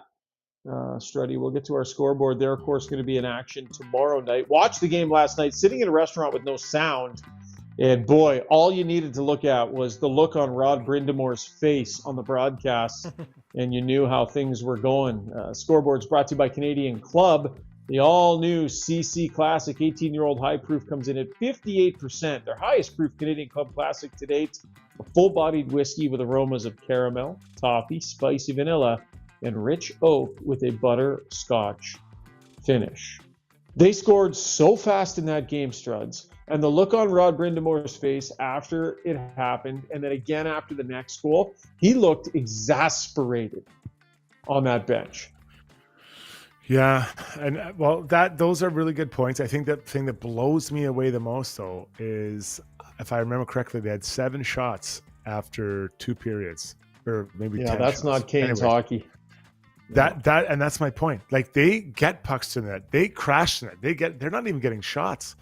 And it was incredible because I had the sound on. I heard them yelling, "Shoot that puck! Shoot that!" The fans were screaming. Like, really? It is.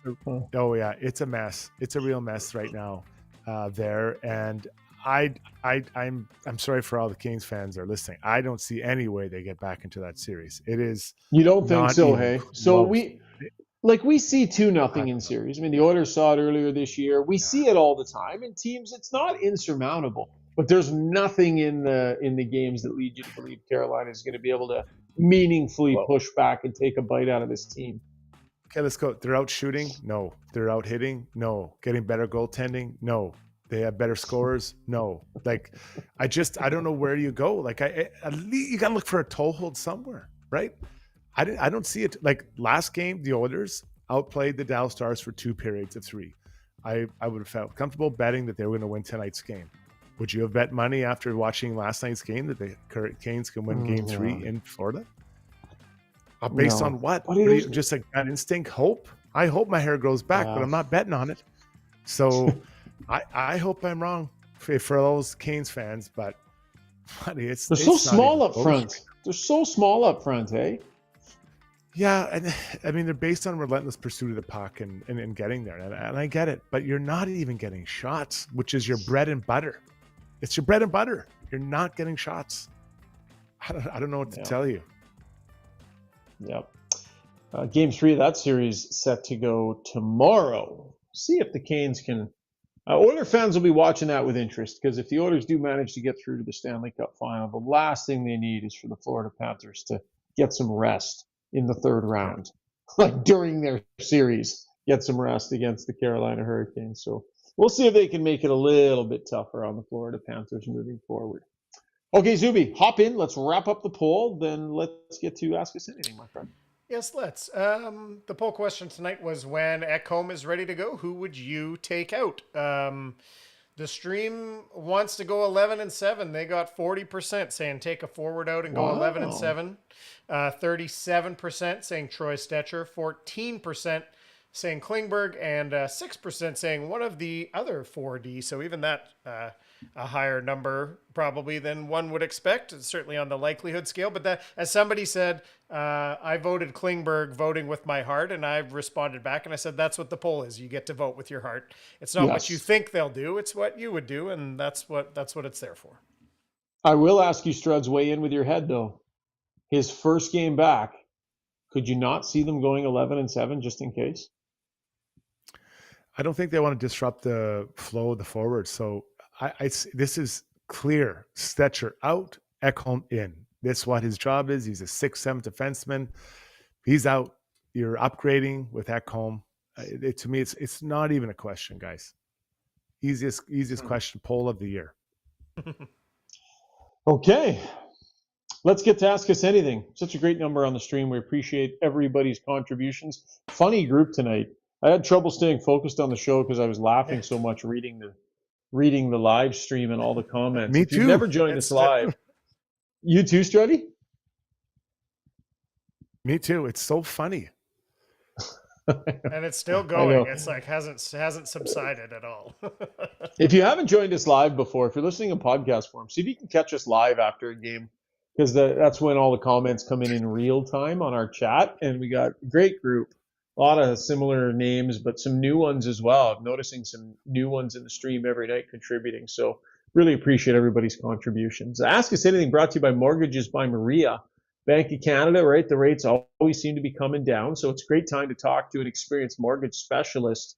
Maria Gallus with Maximum Mortgages offers access to several lenders and a wide range of rate options. So much more than what your bank can provide. So contact her today, mortgagesbymaria.ca. And by the way, make sure that you mention Got Your Back sent you. Anytime you go to any of our sponsors and want to give them a little bit of business, which we always appreciate, mention that you heard about them here on the podcast. Subi, go ahead and zip us through some of this, buddy. Some stranger pointing out, Stu is like a box of chocolates. You never know what you're going to get. He's got all three of his wins in the playoffs are by shutout. He's got 3 wins, 3 shutouts, and 4 losses. Like, that's bananas. 20 goals against. 20 goals against in the 4 losses and 3 shutout wins. Have you ever seen anything like that? Do you remember here's a question. Would they trade it all for him to be more consistent? Would they still rather he settle somewhere in the middle, Struddy? Yeah, well, God, that's a good question. Yeah, probably. I think more, I'm going to use the word predictable, a little bit more predictable from game to game, as I think that they would like. But he's also had to pitch 3 shutouts. So in the last 4 games, that's pretty damn good. Yeah, I agree. It's Stu. They know what he is, and he's working his way through it. He definitely needs to dial it in a little bit and just kind of steady the ship from the ups and downs here. And yeah, maybe he will as he piles up these wins and the confidence builds. So let's see the story that is to be written here by Stu. And he knows it has to be him right now because Pickard's not even on the trip. And I'm not sure when he's going to become an option. So David Earl had a funny, before we even got to the Leafs press conference thing, David Earl said, poll for tonight should be how many press conferences next week for the Leafs. That was good. I'm going to get to also, though, David had a comment that I think is worth discussing a little bit more. McDavid has a complete game. He has been simply unreal. We know how he felt about he snuffed it out pretty quick in the post-game comments, but is McDavid, he's not lighting it up offensively, even though he's near the top of the scorers, but like his complete game is worth marveling at right now, isn't it, Struds? Oh, you're muted. I noticed he was coming from below the puck today, and defensively and offensively, and he was cutting guys off, grabbing the puck, skating through. Like he was just around it, and he always is. But defensively, I thought he was really on supporting the team, and they give it a little squeeze, they'd come by and grab that puck and go. So I thought he was really good in his own zone today. Yeah, and whether they like it or not, we're going to keep asking about their defensive game because it's a real strength of this team. Connor specifically, Leon's game, the best two-way game of Leon's two-way season of Leon's career. And it's coming up again in the playoffs when it matters the most. 3 out of 4 games, the Oilers have shut out their opponent in the playoffs. I mean, that is, yes, there's been some ugly stuff in between and a massive letdown last game and all that, but they have shut out their opposition in 3 of the last 4 games. And the guys that are on the ice the most, their star players, are as committed to anybody as playing strong defensively. So yes, 100%, it should get lots of notice and lots of credit. McDavid, we sort of joked with him a bit tonight. Speck said to him, look, we're going to ask about your defensive game here, so don't get upset. And McDavid sort of chuckled a little bit. But no, we are not going to stop asking him questions about their defensive game because nobody's surprised, but they have to talk about it because it's a huge strength that they have right now. An interesting thought here. I'm going to kind of run these two together. Canadian says, think about this. Josh Brown was playing ahead of Klingberg for game 1 in LA. I don't know if Klingberg was 100% healthy, but he said the idea of doing that feels crazy right now. And another comment here from Lick Fury says, Dry's finishers, or, those should probably be in air quotes, are all healthy scratched. Arvidsson and Skinner, the offseason acquisitions, sitting, Klingberg's found his way in here. It's pretty remarkable the way the roster's evolved. Schauger, for what's happening right now, is that credit to the coach, and what do you make of that? Yeah, I mean, he's put a useful line together, and I understand Brownie's point about wanting a little bit more around Leon to try and get some more pop offensively. The 2 big free agent acquisitions, right? Arvidsson was a big acquisition up front. Skinner was one that came after the fact. People kind of went, oh, okay, interesting. And neither guy is even able to be in the lineup right now. So it's a testament to their depth. But it's function. It's functional. The head coach has found a line he believes is functional with players that he feels are trustworthy to, produce that function. And it's working. So he's just going to keep rolling with it. So, yeah, credit to those players and to the coach for believing in them. What's crazy is we've never seen the full version of this Oilers lineup. They're still missing Pickard and Ekholm. And so I'm not sure if we'll see it at all this year, what the coach thinks is their best lineup. If guys get nicked up or something, you know what I mean? Like we may not see it, which is crazy. And here they are, 3 wins away from the Stanley Cup Finals. EMG says, how do you think the Oilers will start the matinee game? No skate in between games likely. And another just on that same topic, Money Minute with Rob says, Dallas looks tired. What do you think about this matinee game coming up? How will the Oilers come out? Who does it favor, Struddy, the way things are right now? They've become a pretty good matinee team. You're playing at home. You're going to be jazzed up. I think it's a mindset. You have to just get your mind right saying, I don't care what time it is. I've got a game today. But I believe that they will be ready. They will be ready to go. This team has learned how to play matinee games. Yeah, and 2 games in a row here where the Oilers have brought a quality game right from puck drop. 2 games in a row where they have sort of gone out there and done some things that they wanted to get done. So if they're starting to get their arms around how to do that, that's really good for them. But 2 games in a row they've done it. So I'd be giving them the benefit of the doubt on Sunday afternoon. Schauger, do you have any insight? People asking what's the thinking behind the matinee game? Is it just for TV? Is it for European audiences? TV. Yeah, 100% TV. I'm not sure. Is there something else going on in the evening? They want it to be a lead-in for something, but people need to understand just how much power the major television networks have when it comes to playoff scheduling. To give you an idea of that, I mean, look how fast that East series started after the Florida Panthers moved on. And do you all remember when the Oilers were potentially starting last Saturday, this 3rd round series? Just a couple of days after finishing? That's all from the power of the TV networks. A couple more, Zuby, 1 or 2 more, and then let's land the plane. Let's do 2. Lauren the Alchemist says, I'm shocked Ekholm didn't play tonight. Why did the Oilers bring him on the road? Doesn't make sense. It seemed like this was the break glass in case of emergency. They lost game 1, but is it just him getting reps as he's coming around, Schauger?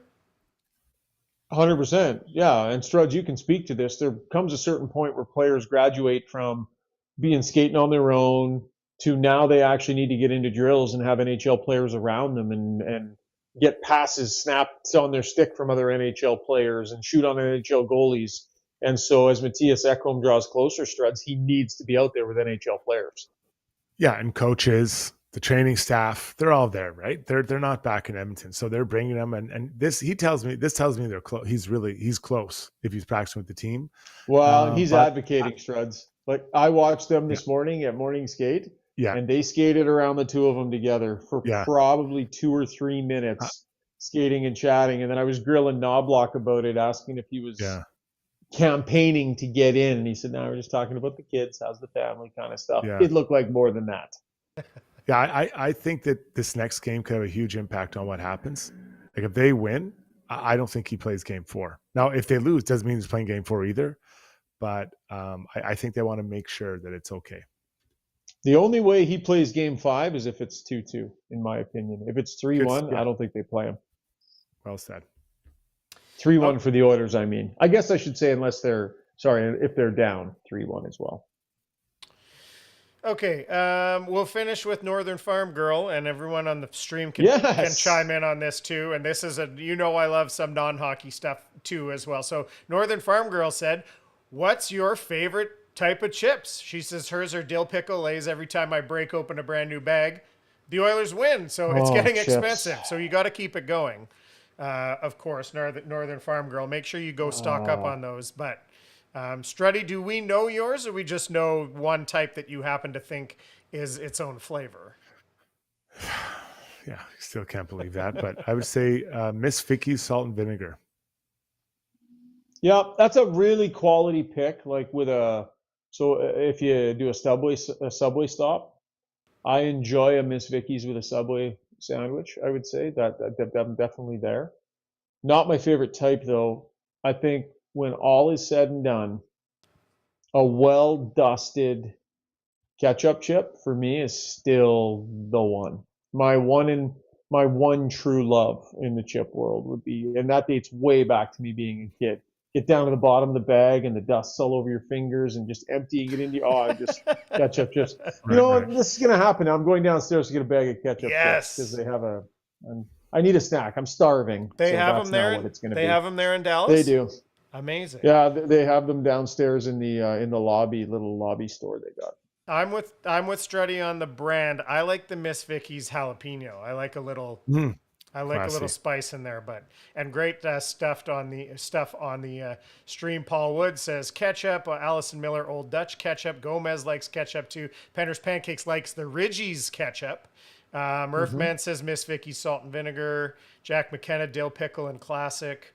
Who else we got? Dallas Scarlet, spicy dill pickle or cheddar sun chips. Cheddar sun chips, I don't know. I'm surprised anyone would call them their favorite. I don't know why. That just, it feels like what you get at Subway. I don't know if that's, I like you, Dallas. I'm messing with you. Old Dutch ketchup, Doritos Flamin' Hot Doritos. I guess, are Doritos a chip? Struddy? I'll put that to you. I know you'll have I can't get into this at this time, and that's just a big conversation. Like I refuse to engage. I'm out. Okay. Whatever is the easiest answer, because that is a conversation I think we need to have. Yeah. Okay. We do need to squeeze in an off-day pod here between games at one point because we got to hit our number for the month. So we went on that nice little 3 or 4 day break. Now we're gonna have to cram some in. So maybe a Struddy's World coming to you. Play of the day brought to you by Gallery Dental. Take the first step towards a stress-free dental experience, providing modern dentistry for today's patients with the most up-to-date dentistry, sedation, implants, and so much more. Contact Gallery Dental, YEG.com. Struds, do you have something in mind? I do. This is way off the board, but you've got to recognize greatness. And the Pacers are up 2-0 on the New York Knicks in the Eastern Conference NBA Finals. Siakam, former Raptor, had 39 points. Like they've played really well, and the Knicks are just stunned that they're down 0-2 in this series. Those are 2 games in New York, and they were down. The Pacers were down 9 with about 1:11 to go in game 1, and they came back and won in overtime. Crazy NBA action going on.